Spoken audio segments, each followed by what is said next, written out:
Yesterday, I asked the question on Twitter, is Bradley Chubb a bust in Denver? And after a couple thousand votes, it's split right down the middle.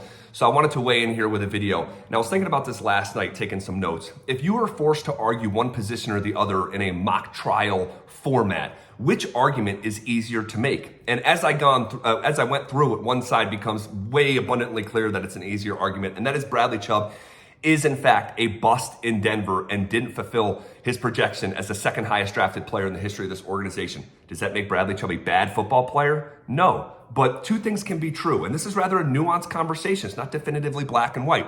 But let me say this. Bradley Chubb never led his own team in sacks. Full stop. As a 5th overall pick, never led his own team in sacks, never played for a winning team, and didn't get a second contract with his organization. Those things are hard to reconcile if you're on the other side of the argument. Where you say, well, it's not just about the stats. There's context. When he was out there, he was really good.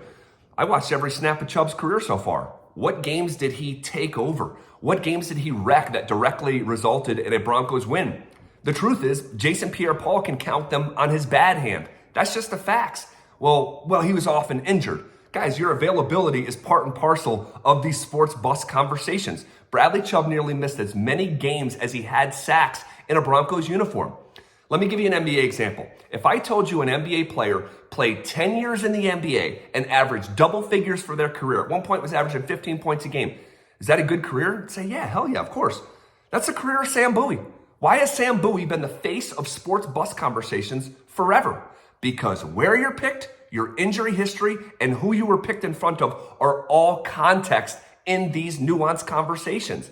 And I think that maybe the number one attribute or the number one argument on the other side is, well, how the hell did the Broncos just get a first-round pick for Chubb? Okay, perfect. Does that make Trent Richardson less of a bust in Cleveland? Or does that just make the Colts idiots for making a bad trade? And here's what I'll finish with.